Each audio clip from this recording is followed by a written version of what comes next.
ربنا ربنا استجب دعاءنا بالشهي مصطفى لا صدق عليك.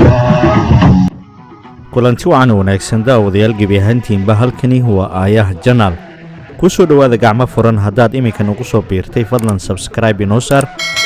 haddaad ka mid tahayna asxaabtii hore inoola joogay waad ku mahadsantahay joogistaada. haddaan wanaagsan ayaan hawadeed ka leeyahay meel walbo daclada adduunka aad ka joogtaan. waxaad ku soo dhowaataan warbixin ku saabsan ramadaanka oo bilowday sanadkii labaad dunida uu ka jiro cudurka coronavirus iyo sawirada ugu qiimaha badan ee laga qaaday bilowga hore ee bisha barakeysan ee ramadaanka wadamo kala duwan oo adduunka ah. malaayiin muslimiina ayaa gudagalay bisha barakeysan ee soon waxayna ku soo dhoweeyaan soon, salaad iyo cibaadooyin kale oo aad u fara badan. sawirkan ugu horeeya ee idiin muuqda waa muslimiin ku tukanaya salaada taraawiixda masjid ku yaala magaalada Washington ee dalka Mareykanka. dunida muslimiinta ayaa laga soomayaa iyadoo sanadkii labaad ee caalamka uu ka jiro fayraska corona oo xanibay waxyaabo badan oo ahayd in ay sameeyaan dadka soomaya ee muslimiinta ah ee la xiriirta cibaadada bisha barakeysan ee Ramadaan. soonku waa cibaado bulshada muslimiinta u horseeda deganaansho iyo alle u dhowaansho. sidoo kale dadka waxay dareemaan caafimaad maadaama uu qofku sooman yahay maalinkii oo dhan. sawiradan ayaa ah kuwa muujinaya sida muslimiinta dunida u soomaya bisha barakeysan ee Ramadaan oo imika bilow ah oo lagu guda jiro 10kii ugu horeysay ee bisha Ramadaan. sawirkan labaad ee idiin muuqda waa muslimiin ku dukanaya dalka Indonesia. bisha barakeysan ee Ramadaan waa bil khayr badan oo ay caawiyaan dadka muslimiinta ah. dadka dhaqaalaha haysta waxay bixiyaan sadaqo fara badan oo ay siinayaan dadka kale ee masaakiinta ah ee aan waxba haysan. sawirkan saddexaad ee idiin muuqda waa shacabka magaalada Gaza oo soo dhoweynaya bisha barakeysan ee Ramadaan. soonku waa tiirka afraad ee shanta tiir ee Islaamka, waana waajib saaran qof kasta oo muslim ah oo qaangaar ah, caafimaad qaba, sidoo kalena awood u leh in uu soomo. qofku waxa uu ka soomayaa cuntada, cabitaanka, galmada iyo wax kasta oo soonka burinaya laga bilaabo marka uu waagu dilaaco ilaa ma ay qorraxdu ay dhacdo. sawirkan kale ee idiin muuqdana waa dalka Ciraaq iyo sida bisha barakeysan ee Ramadaan looga soo dhoweynayo.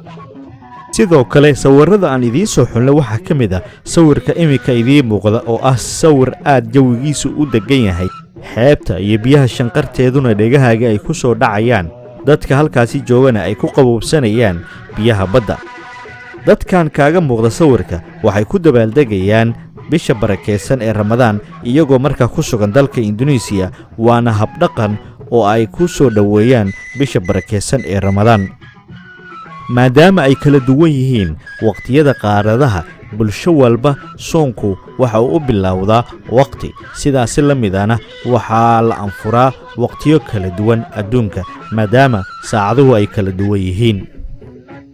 sawirkan kale xiisaha leh ee idiin muuqda halkani waa masjid ku yaala dalka Pakistan. waxaa la buufinayaa oo looga taxadarayaa fayraska corona si markaa dadku aysan isku dhaafsiin.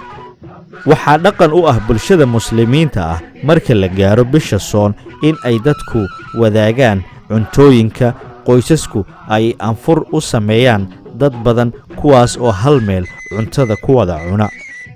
balse hadda arrintaasi way adag tahay sababtoo ah waxaa jira xayiraado fara badan oo u sababeeyey fayraska coronavirus oo saameyn ballaaran ku yeeshay meelo kala duwan oo adduunka. sawirkan quruxda badan ee idiin muuqdana waa masjid ku yaala magaalada Washington ee dalkaasi Mareykanka. sidaad u jeedaan nalal ayaa lagu xardhay waxaana lagu qoray Ramadaan. sawiradan kale ee idiin muuqdana waa muslimiin tukanaya salaada taraawiixda. dalka imaaraadka waxa uu dadku ugu baaqay in ay kala fogaadaan islamarkaana in aysan isku imaanin oo aynan wadaagin cuntooyinka si looga dheeraado ama looga fogaado faafitaanka coronavirus. sidoo kalena waxaa ka jira qaaradaha kale ee adduunka in 1 mitir iyo bar dadku ay isku jirsadaan si markaa aysan isku gaarsiinin qofka kaleba qofka cudurka qaba inuu qofka kale u gaarsiinin. waa wiilal aad u daayar oo akhrinaya qur-aanka kariimka gudaha masjid ku yaala dalka Indonesia.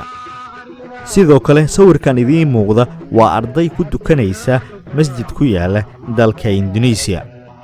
dalka Bangladesh dawladdu ayaa ku dhawaaqday in ay toddobaad ay soo rogtay xayiraad adag oo si rasmi ah ugu dhaqan gashay maalintii 14 bisha Abriil ay ahayd.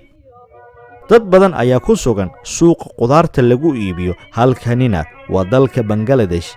Bangladesh wuxuu ka mid yahay wadamada muslimiintu ay ku badan yihiin, waxayna u diyaar garoobayaan in bisha barakeysan ee Ramadaan qudaar fara badani ay ku soomaan.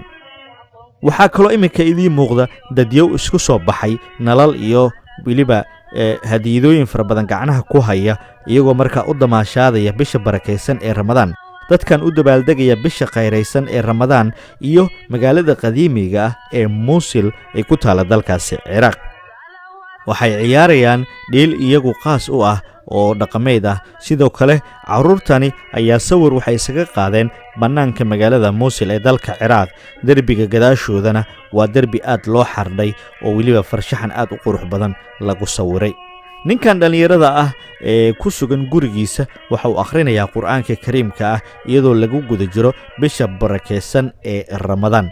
sawiradanna ayaa ugu dambeeya sawirada laga soo xulay bisha barakeysan ee Ramadaan, dadkii iska qaaday iyo goobihii laga qaaday.